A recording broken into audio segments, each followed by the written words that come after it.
Hello दोस्तों, स्वागत है आपका हमारे इकोनॉमिक्स एमआरके चैनल में। तो चलिए चलते हैं, देखते हैं आज के वीडियो में सीमांत उपयोगिता, कुल उपयोगिता तथा औसत उपयोगिता में ये क्या होती हैं और इनमें क्या अंतर होता है, ग्राफ से समझेंगे। तो चलिए चलते हैं आगे।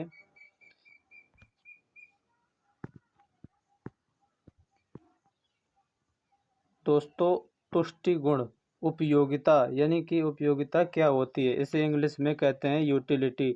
आप तुष्टि गुण कहें या उपयोगिता, एक ही बात है। तो अब समझेंगे इसको कि इसका क्या अर्थ होता है। ओके, किसी वस्तु या सेवा का उपभोग करने से हमें जो संतुष्टि प्राप्त होती है उसे ही तुष्टि गुण या उपयोगिता कहते हैं। तो जैसा कि दोस्तों इसमें समझ में आ रहा है कि किसी वस्तु या सेवा का उपभोग करने से, उपभोग क्या होता है, जैसे आपको भूख लगी है, आपको आवश्यकता है रोटी की।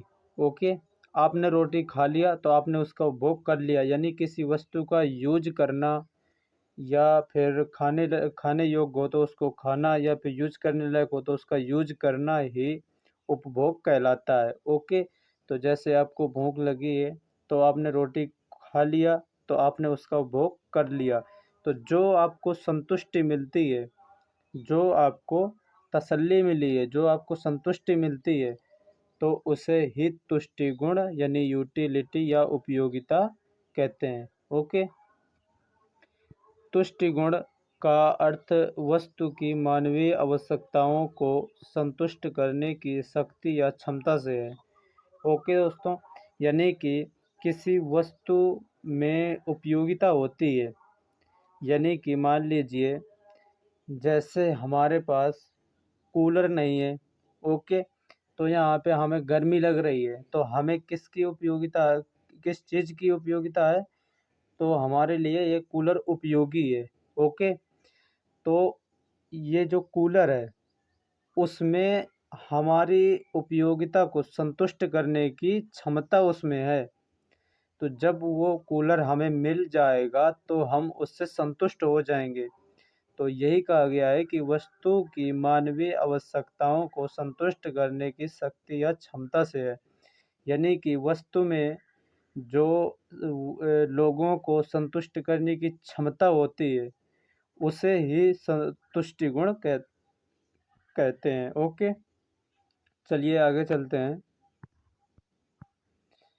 इसमें जैसे रोटी में भूख मिटाने की तथा पानी में प्यास बुझाने की क्षमता, यानी कि जैसे आपको भूख लगी है, पहले एग्जांपल ये दिया था, जैसे आपको भूख लगी है तो आपने रोटी खा लिया तो उससे आपको संतुष्टि प्राप्त हो जाएगी। और जैसे आपको यदि प्यास लगी है तो आपने पानी पी लिया तो आपको संतुष्टि मिल जाएगी, आपकी प्यास बुझ जाएगी। तो उसे ही तुष्टि गुण या उपयोगिता कहते हैं। ओके, चलिए आगे चलते हैं।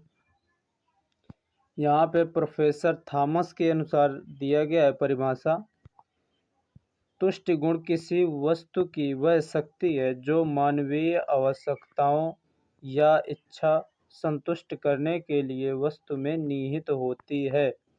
तो ये दोस्तों आपको समझ आ ही गया होगा कि तुष्टि गुण किसी वस्तु की वह शक्ति है, यानी कि उसकी वह क्षमता या उसके अंदर यह शक्ति है कि वह मानवीय आवश्यकताओं को संतुष्ट कर सकती है। यानी कि जैसे हमें, हमारे लिए, हमने आपको एग्जांपल दिया था कि हमारे लिए जैसे कूलर उपयोगी है, तो उसमें कूलर में ये शक्ति या गुण है कि वो हमारी आवश्यकता को संतुष्ट कर सकती है। तो वो जब कूलर हमें मिल जाएगा, ये हमें मिल जाएगा तो हम उससे संतुष्ट हो जाएंगे। ओके, चलिए आगे चलते हैं। यहाँ पे परिभाषा है प्रोफेसर बाग के अनुसार। ओके, प्रोफेसर बाग ने क्या कहा है, तुष्टि गुण मानवीय आवश्यकताओं को संतुष्ट करने की क्षमता है, यानी कि तुष्टि गुण मानवीय आवश्यकताओं को। ओके, तो आपको ये समझ आ ही गया होगा, ये मानवीय आवश्यकताओं को संतुष्ट करने की क्षमता है। ओके, चलिए आगे चलते हैं। यहाँ पे दिया हुआ है तुष्टि गुण का स्वभाव। स्वभाव कह दें या विशेषता कह दें या लक्षण कह दें, ये एक ही बात है। तुष्टि गुण का स्वभाव, विशेषता या लक्षण। तो नंबर 1 में दिया हुआ है, तुष्टि गुण एक अमूर्त धारणा है। अमूर्त, अमूर्त का मतलब क्या होता है दोस्तों? मूर्त मतलब होता है जो देखा जा सके। ओके, जो देखा जा सके उसे मूर्त कहते हैं, और जो दिखाई नहीं देता है, ओनली महसूस किया जाता है, तो उसे अमूर्त कहते हैं। ओके, तो इसमें क्या है, इसे केवल अनुभव किया जा सकता है, इसे हम ना तो देख सकते हैं और ना ही छू सकते हैं। ओके, मान लीजिए आपको यदि भूख लगी है, तो आपने जो रोटी खा लिया, तो उससे आप ये तो कहेंगे नहीं कि हमें ये तुष्टि गुण ये मिल गई है, इतनी मिल गई है। आप दिखाएंगे तो है नहीं, वो दिखाई तो देगी नहीं। आप महसूस करेंगे कि हमें इतनी संतुष्टि मिल गई है। ओके, तो आप ओनली महसूस कर सकते हैं, यह दिखाई नहीं देती है। ओके, चलिए आगे चलते हैं। नंबर दूसरा है, नंबर दूसरा दिया हुआ है कि तुष्टि गुण का संबंध लाभ से नहीं है, यानी कि यह जरूरी नहीं है कि इसका संबंध लाभ से ही नहीं है कि यह इसको प्राप्त करने से हमें लाभ ही होगा। ओके, संतुष्टि कैसे भी मिल सकती है। चलिए देखते हैं कि इसका मतलब क्या है। यह लाभकारी व हानिकारक दोनों प्रकार की हो सकती है, जैसे दूध, दूध, घी, मक्खन, अंडा, गेहूँ इत्यादि लाभदायक वस्तुएं हैं। दोस्तों, दूध, घी, मक्खन ये तो आप जानते हैं कि ये लाभदायक वस्तुएं हैं, जबकि शराब, सिगरेट, अफीम, गांजा आदि हानिकारक वस्तुओं की श्रेणी में आती हैं। ओके, तो वो दूध, घी, मक्खन, अंडा, गेहूँ ये सब लाभदायक वस्तुओं की श्रेणी में आती हैं, और ये जो सिगरेट, शराब, अफीम, गांजा ये सब जो चीज़ें हैं, तो यह हानिकारक वस्तु में, यानी कि आपके शरीर को हानि पहुंचाएंगी, क्षति पहुंचाएंगी। ओके, तो ये हानिकारक वस्तुओं की श्रेणी में आती हैं, लेकिन यह सभी वस्तुएं तुष्टि गुण रखती हैं।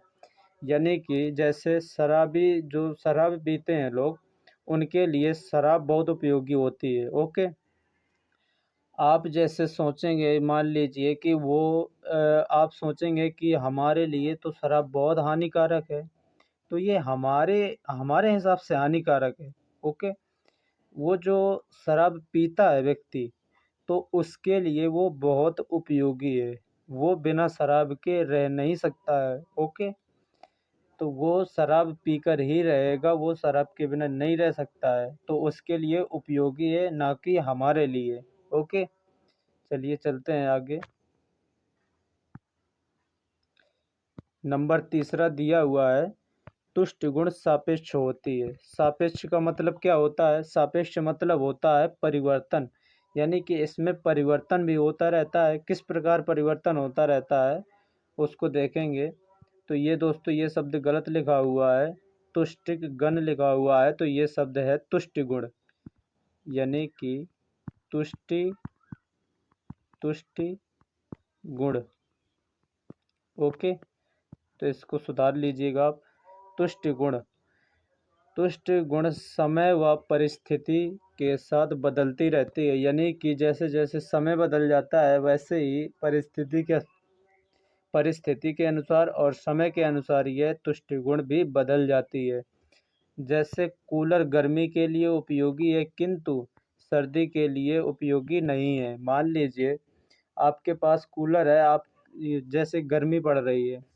ओके, गर्मी पड़ रही है, तो ये गर्मी में कूलर हमारे लिए बहुत उपयोगी है। क्यों? क्योंकि वो हमें ठंडी हवा देगा, बढ़िया अच्छा हमारे रूम का माहौल बना के रखेगा, यानी कि यहाँ पे हमें अच्छी हवा देगा, ठंडी देगा, कूलिंग देगा। ओके, तो ये हमारे लिए गर्मी में बहुत उपयोगी है, बट जब सर्दी आ जाएगी तो ये हमारे लिए उपयोगी रहेगा? नहीं रहेगा। क्यों? क्योंकि सर्दी में कोई थोड़ी ना कूलर की हवा लेता है। ओके, जैसे एसी हो गई, पंखा हो गया, तो ये सर्दी में हवा थोड़ी ना कोई लेता है। ओके। तो ये हमारे लिए गर्मी में उपयोगी हो सकते हैं। जैसे आप कपड़े भी मान लीजिए, आप सूती कपड़े पहनते हैं, ये गर्मियों के लिए होते हैं। लेकिन जो ऊनी कपड़े होते हैं वो सर्दियों के लिए होते हैं। ओके। तो इस प्रकार समय व परिस्थिति के अनुसार यह बदलती रहती है। चलिए आगे चलते हैं। आगे दिया हुआ है तुष्टि गुण या उपयोगिता के प्रकार। अब यहाँ पे प्रकार समझेंगे कौन कौन से प्रकार होते हैं इसके। यह निम्न 3 प्रकार की होती है। ओके। तो कौन कौन सी होती है? नंबर 1 में है सीमांत उपयोगिता, नंबर 2 में है कुल उपयोगिता, नंबर 3 में है औसत उपयोगिता। सीमांत उपयोगिता यानी कि आप लिख सकते हैं मार्जिनल यूटिलिटी,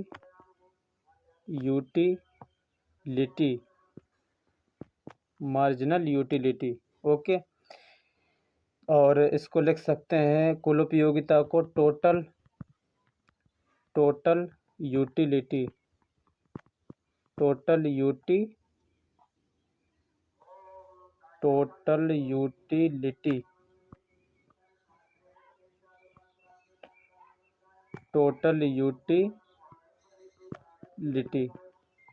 ओके। जैसे अब आप लिख सकते हैं औसत उपयोगिता। औसत उपयोगिता को लिख सकते हैं अवरेज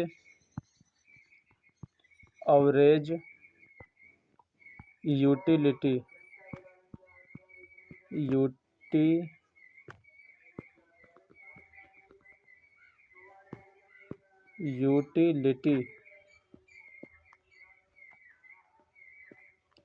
यूटिलिटी। ओके। तो चलिए इसको समझते हैं आगे क्या होते हैं ये।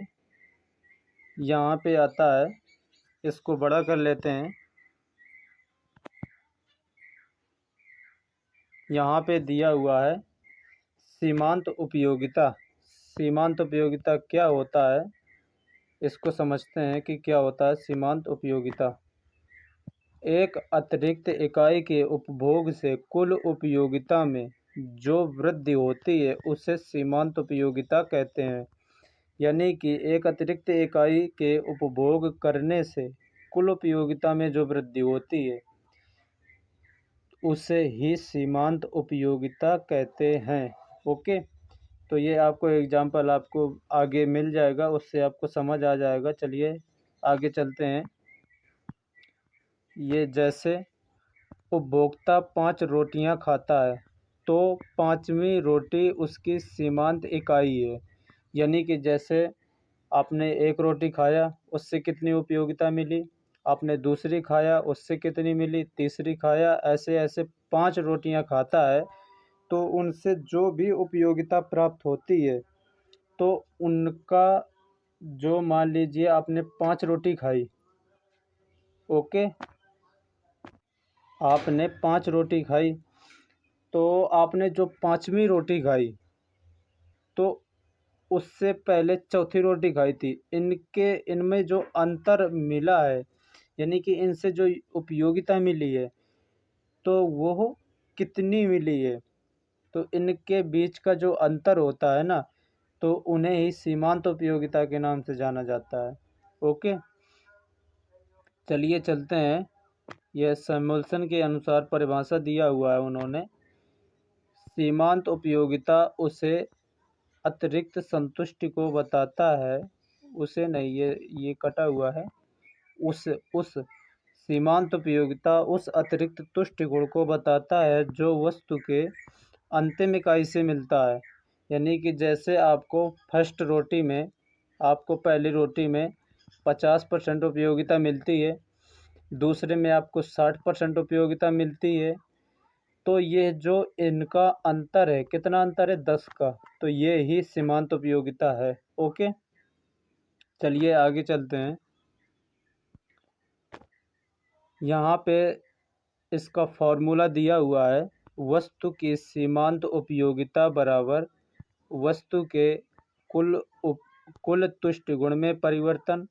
यानी कि वस्तु की सीमांत उपयोगिता बराबर वस्तु के कुल तुष्ट गुण में परिवर्तन बटे वस्तु के कुल मात्रा में परिवर्तन, यानी कि वस्तु के कुल मात्रा में परिवर्तन जो हुआ है उसका भाग वस्तु के कुल तुष्ट गुण में जो परिवर्तन हुआ है उसमें भाग दिया जाता है।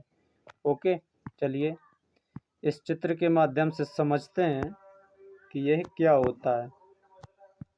ठीक है, तो इससे देखेंगे, पहले ये ग्राफ देख लीजिए आप, इसमें क्या दिया हुआ है। इसमें देखिए number of units consumed orange. Okay, orange मतलब होता है संतरा। ओके, तो यहाँ पे ये यूनिट दिया हुआ है 1 2 3 4 5 6। ठीक है, तो ये जो यूनिट दिया हुआ है यहाँ पे आपको बताया गया था MU यानी मार्जिनल यूटिलिटी यानी सीमांत उपयोगिता, TU यानी कि टोटल यूटिलिटी यानी कि कुल उपयोगिता। ओके, तो चलते हैं कि यहाँ पे जब वह फर्स्ट ऑरेंज मतलब संतरा, जब वह पहला संतरा खाता है तो उसे कुल यूटिलिटी कितनी मिलती है 12, और यहाँ पे उसको जो मार्जिनल यूटिलिटी है वो भी 12 मिलती है। जब वो दूसरी ऑरेंज खाता है तो उसे कुल उपयोगिता कितनी मिलती है 20, परंतु सीमांत उपयोगिता है जो, तो वो कितनी मिलती है 8। ऐसे करके इनका देखिए बीच बीच का ये देखिए उपयोगिता यहाँ पे बढ़ती जाती है और यहाँ पे यह बराबर हो जाती है। क्यों? क्योंकि पांचवा ऑरेंज खाने से 30 उपयोगिता मिली थी कुल, और चौथा खाने से भी कुल 30 ही उपयोगिता मिली है, जबकि छठवीं खाने से यहाँ पे यह घट गई है। ओके, तो यहाँ पे ऐसे ही मार्जिनल यूटिलिटी देख लीजिए कि पहले 12 है, फिर 8 हो गई, फिर 6 हो गई, फिर 4 हो गई, फिर 0 हो गई, और फिर यह माइनस में चली गई। तो इस प्रकार इसको कैसे समझेंगे कि यह मार्जिनल यूटिलिटी यह घटती हुई होती है और फिर माइनस में चली जाती है। ठीक है, तो ये कैसे समझेंगे आपको समझ में आ रहा होगा। आप हम बता रहे हैं मार्जिनल यूटिलिटी यानी कि जैसे आप 5 संतरा खाते हैं। ओके, 6 संतरे हैं यहाँ पे, जैसे आप 6 संतरे खाते हैं तो आपने पहला यूनिट उपयोग किया तो आपको मान लीजिए कि ये है 12% मिल गई उपयोगिता, मतलब ज़्यादा उपयोगिता मिलती है। और जब दूसरा खाते हैं तो आप सोचते हैं, आप यानी कि आपको लगता है कि आप हमने एक खा लिया है तो उसने जो आपने पहले एक खाया है उससे कम उपयोगिता इसमें मिलेगी। ओके, और जब तीसरा खाएंगे तो वो दूसरे से कम मिलेगी, और जब चौथा खाएंगे, ऐसा खाते खाते आपको उस चीज़ की तलब यानी कि उपयोगिता कम प्राप्त होगी। जैसे आपको संतरे देते ही जा रहे हैं, देते ही जा रहे हैं, देते ही आप खाते जा रहे हैं, खाते जा रहे हैं, तो आपका एक ऐसा समय भी आएगा जब आप एकदम मना कर देंगे कि अब हमें नहीं खाना है, अब हम थक चुके हैं। आप जैसे भूखे हैं या भूखे ना हो, आपको संतरा अच्छा लगता है, तो आपको जब नहीं नहीं मिला होगा तो आप ये सोच रहे होंगे कि हमें मिल जाए तो हम बहुत ज़्यादा खाएंगे। तो आपको एक मिलेगा तो आप खा जाएंगे, फिर जब दूसरा मिलेगा तो उससे थोड़ा कम उपयोगिता मिलेगी, फिर जब ऐसे ऐसे करते करते आपका ऐसा समय आएगा जब आप उसे मना कर देंगे कि अब बस थक गए हैं हम, अब हमें इसकी ज़रूरत नहीं है, अब हम इससे पूर्ण संतुष्ट हो गए हैं, इससे हमारा मन भर गया है। और जब आपको एक्स्ट्रा खिला दिया जाएगा तो आपको पलटी हो जाएंगी। ओके, आपको जब पलटी हो जाएंगी तो वो जो उपयोगिता आपको मिली थी तो वो सारी नष्ट हो जाएगी, यानी कि आपका मन एकदम बेकार हो जाएगा। ठीक, तो इस प्रकार आपको आई होप दोस्तों समझ आ गया होगा। चलिए आगे चलते हैं, इस चित्र के माध्यम से देखेंगे कि यह क्या होती है। ठीक है, तो ये देखिए यहाँ पे, यहाँ से आपको देखना है 12 से, यहाँ से ऊपर को नहीं देखना है आपको, वहाँ पे टोटल उपयोगिता है, कुल उपयोगिता है। यहाँ से नीचे को देखना है, जहाँ से ये लाइन खींची है यहाँ से नीचे को देखना है, जो नीचे लाइन गई है। ओके, तो यहाँ से जब एक यूनिट उपयोग करता है यानी कि ये वाला उपयोग करता है तो उसे कितनी उपयोगिता मिलती है? 12 उपयोगिता मिलती है। जब दूसरा संतरा खाता है तो उसे कितनी मिलती है? 8 उपयोगिता मिलती है। और जब वह तीसरा खाता है तो उसे कितनी मिलती है? 4% उपयोगिता मिलती है। और जब वह कितना जब यह चौथा खाता है तो किसी और कम मिलती है। और जब यह पांचवा खाता है तो यहाँ पे 0 के बराबर हो जाता है। ओके, तो यह 0 के बराबर हो जाता है। और जब ज़बरदस्ती छठवां खिला दिया जाता है तो यहाँ पे 2 माइनस में भी, यहाँ पे ये माइनस में भी चला जाता है। ओके, तो इस प्रकार यह सीमांत उपयोगिता का चित्र है। ये घटता हुआ होता है, एक समय पर यह शून्य हो जाता है। यहाँ पे 5वें नंबर में शून्य हो गया है और यह एक समय के बाद माइनस में चला जाता है। तो यहाँ पे यह लिखा है MU यानी कि मार्जिनल यूटिलिटी। यहाँ नीचे ये जो लाइन है ये वाली, इससे नीचे माइनस में है और यहाँ पे जो इससे ऊपर है यह प्लस में है। ओके, चलिए चलते हैं। आई होप आपको समझ में आ गया होगा। चलिए आगे चलते हैं। यहाँ पे देखेंगे कि सीमांत उपयोगिता के रूप कौन कौन से होते हैं। ओके, इसे कहते हैं मार्जिनल यूटिलिटी। क्या कहते हैं? Marginal utility. नंबर 1 धनात्मक सीमांत उपयोगिता, नंबर 2 शून्यात्मक सीमांत उपयोगिता, नंबर 3 ऋणात्मक सीमांत उपयोगिता। जैसे आपको इसमें समझा दिया गया था कि यह धनात्मक, यहाँ से देखिए यह धनात्मक यहाँ से यहाँ तक होती है और 5वें नंबर में शून्य हो जाती है और इससे नीचे जाएंगे तो यह माइनस में चली जाती है। तो इसी को डिवाइडेशन किया गया है कि सीमांत उपयोगिता के कौन कौन से रूप होते हैं। तो वो हैं धनात्मक सीमांत उपयोगिता और शून्यात्मक सीमांत उपयोगिता और ऋणात्मक सीमांत उपयोगिता। तो चलिए धनात्मक सीमांत उपयोगिता क्या होता है इसको समझेंगे। धनात्मक सीमांत उपयोगिता किसी वस्तु के उपभोग से प्राप्त तुष्टि गुण धनात्मक सीमांत उपयोगिता यानी कि कहलाता है। ठीक है, तो जब किसी वस्तु का उपयोग करते हैं यानी कि जैसे आप संतरा खा रहे थे तो आपको जब तक संतुष्टि मिलती गई तब तक वह धनात्मक थी। जब वह शून्य स्थिति में पहुंच जाती है तो वह शून्य की स्थिति में हो जाती है। और जब आपको एक्स्ट्रा खिला दिया जाता है तो वह माइनस की उसमें पहुंच जाता है। ठीक है, तो यह धनात्मक कहाँ तक है? जहाँ तक आपको संतुष्टि मिल रही थी। चलिए नंबर 2 समझते हैं क्या होता है। नंबर 2 होता है शून्यात्मक सीमांत उपयोगिता। जब वस्तु के उपभोग से उपभोक्ता को ना तो संतुष्टि मिलती है और ना ही असंतुष्टि मिलती है तब सीमांत तुष्टि गुण शून्य होता है। यानी कि आप इतना समझ लीजिए कि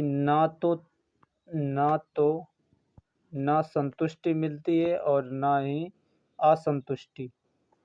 ठीक, ना संतुष्टि मिलती और ना असंतुष्टि। यानी कि जब आप संतरे खा रहे थे तो जब तक आपको उपयोगिता यानी संतुष्टि प्राप्त होती गई तो वो धनात्मक थी। और जब आपको संतुष्टि नहीं मिली थी, आपने मना कर दिया कि अब हमें नहीं खाना है, तो आपको उससे उपयोगिता नहीं मिली थी और न ही आपको पलटी हुई थी यानी कि न ही आप माइनस में गए थे।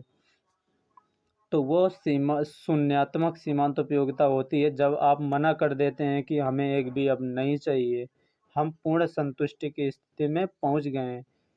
ठीक है, तो चलिए नंबर 3 देखते हैं क्या होता है। नंबर 3 है ऋणात्मक सीमांत उपयोगिता। तो इसको समझाने की ज़रूरत ही नहीं होगी दोस्तों, क्योंकि जब इतना समझ लिया है आगे तो आपको ये समझ आ गया होगा। जब उस वस्तु की अतिरिक्त इकाई के उपभोग से उपभोक्ता को असंतुष्टि मिलने लगती है तो उसे ऋणात्मक सीमांत उपयोगिता कहते हैं।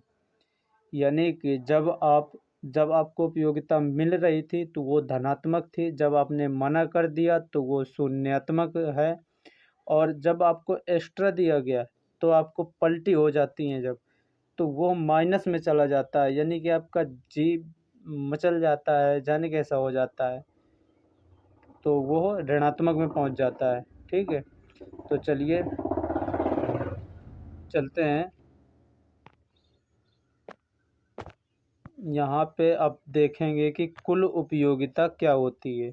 ओके, तो कुल उपयोगिता को देखते हैं कि क्या होती है कुल उपयोगिता, यानी कि टोटल यूटिलिटी, इंग्लिश में कहते हैं टोटल यूटिलिटी। टोटल यूटिलिटी क्या होता है कुल उपयोगिता? किसी वस्तु के जितने इकाइयों का उपभोग किया जाता है उन सभी से प्राप्त उपयोगिता के योग को कुल उपयोगिता कहते हैं।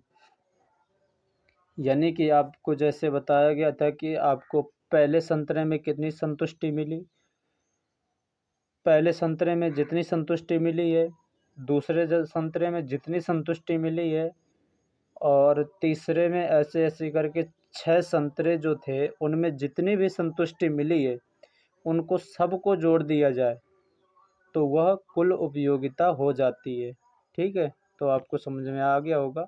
चलिए आगे चलते हैं कि प्रोफेसर मेयर्स ने क्या कहा है। प्रोफेसर मेयर्स के अनुसार किसी वस्तु के उत्तरोत्तर इकाइयों के उपभोग के परिणाम स्वरूप प्राप्त सीमांत उपयोगिता का योग कुल उपयोगिता है।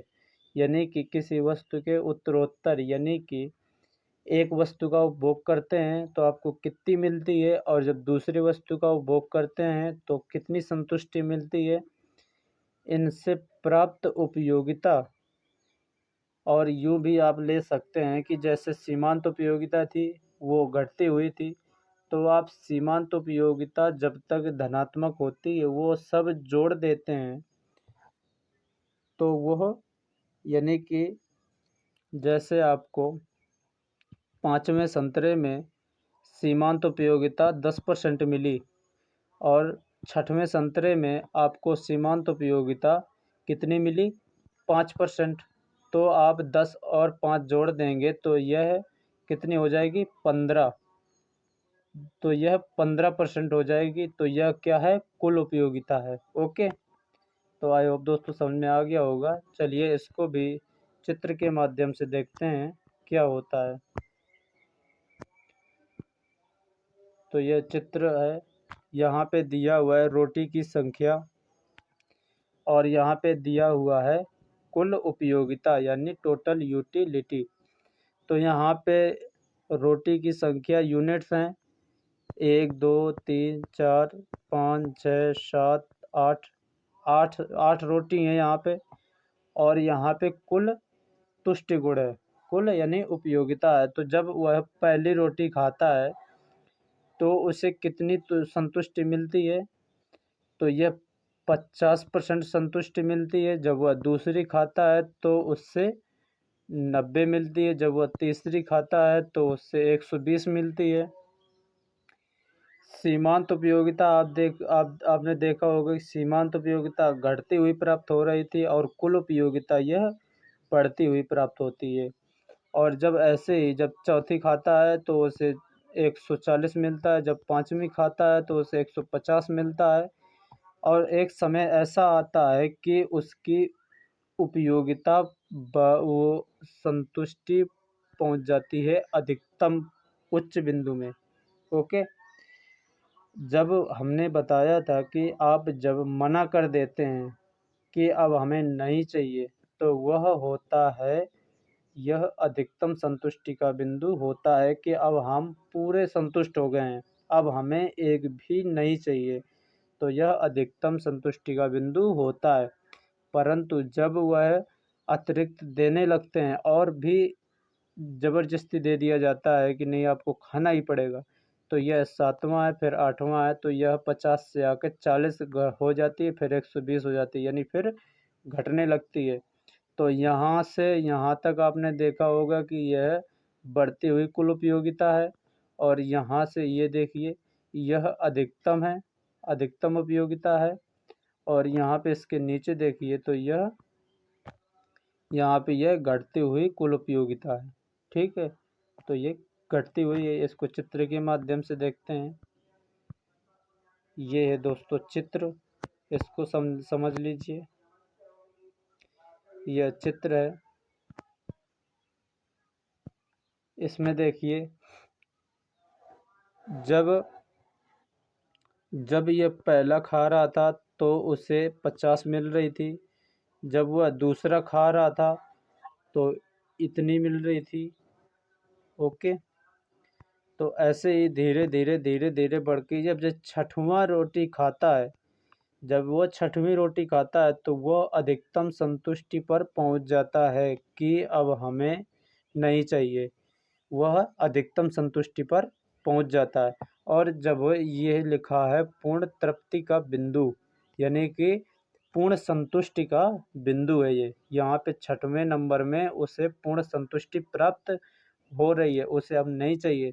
लेकिन जब वह अतिरिक्त खाता है तो उससे फिर उसे माइनस में पहुंचने लगता है, वो फिर घटने लगता है। ओके, इसमें माइनस में नहीं होता है, मार्जिनल यूटिलिटी माइनस में पहुंच जाती है, यह फिर घटने लगता है, अधिकतम होने के पश्चात यह घटने लगता है। तो जब वह 7वीं और 8वीं खाता है तो वह नीचे की ओर झुकना शुरू हो जाता है, तो यह हो गया घटता हुआ कुल उपयोगिता। ओके, और यहाँ से एक से 6 तक यहाँ पे बढ़ता हुआ कुल उपयोगिता हो गया। ठीक है दोस्तों, आपको समझ में आ गया होगा। यहाँ पे ये देखिए कुल उपयोगिता यहाँ पे दिया हुआ है, और यहाँ पे रोटियों की संख्या है, यहाँ पे यह नीचे रोटियों की संख्या दिया हुआ है। चलिए आगे चलते हैं। अब यहाँ पे देखेंगे औसत उपयोगिता क्या होती है। ओके, कि औसत उपयोगिता अभी अब हमने समझा है सीमांत उपयोगिता और कुल उपयोगिता। अब यहाँ पे समझेंगे कि औसत उपयोगिता क्या होती है। तो औसत उपयोगिता को समझेंगे। औसत उपयोगिता, औसत एवरेज यूटिलिटी, कुल तुष्टिगुण को उपभोग की गई कुल तुष्टिगुण को उपभोग की गई इकाइयों से भाग देने पर औसत उपयोगिता प्राप्त होती है। यानी कि जैसे 1, 2, 3, इनसे जो कुल उपयोगिता प्राप्त हो रही थी, यानी कि 50, 60, 70, इनसे जो प्राप्त हो रही थी, और ये जो यूनिट नंबर है, ये जो नंबर है इनका, यानी कि 2 का 60 से भाग देने पर, 3 का 70 से भाग देने पर, यानी कि 70 में भाग देना है 3 का, ओके, 60 में भाग देना है 2 का, 50 में भाग देना है 1 का। इसमें जो भाग देंगे और इससे जो निकल के आएगा वो होगा औसत उपयोगिता। ठीक है दोस्तों, चलिए एग्जाम्पल से समझ में आ जाएगा आपको। और भी, उपभोक्ता रोटी की 5 इकाइयाँ उपभोग करता है तथा उसे 5 रोटी की इकाइयों से तुष्टि गुण 30 के बराबर प्राप्त होता है, तब औसत उपयोगिता 30/5 यानी अर्थात 6 प्राप्त होता है। यानी कि पाँचवीं रोटी से उसको उपयोगिता कितनी मिल रही थी? 30। तो यानी कि 30 का भाग दें 5 से, 30 30 में भाग दें 5 से, तो 5 छके 30, तो यहाँ पे 30 आ जाएगा और वहाँ पे 6 आ जाएगा। तो वो जो 6 आया है वही औसत उपयोगिता है। ठीक है, चलिए आगे चलते हैं। औसत उपयोगिता का सूत्र समझ लेते हैं कि फॉर्मूला क्या होता है।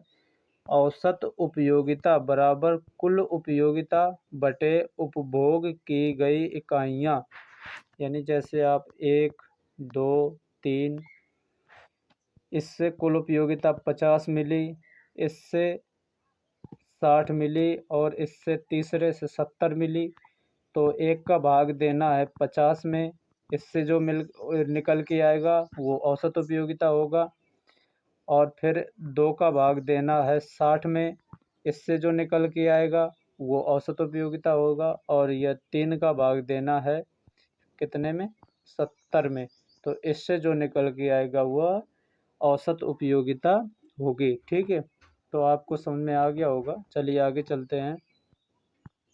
अब समझेंगे कि सीमांत उपयोगिता और कुल उपयोगिता में संबंध क्या होता है, यानी कि इसमें अंतर क्या होता है, संबंध भी देख लेते हैं इसमें। Relation in total utility and marginal utility. ठीक है, तो चलिए इसमें देखते हैं। यह चित्र देख लीजिए, यह चित्र देख लीजिए। यह चित्र बहुत उपयोगी है दोस्तों आपके लिए। ये देखिए, जब यह अधिकतम हो जाती है, यह कुल उपयोगिता है, यह टोटल यूटिलिटी यानी कि कुल उपयोगिता, कुल उपयोगिता, ओके, उपयोगिता। ठीक है, और यह है सीमांत उपयोगिता यानी कि मार्जिनल यूटिलिटी।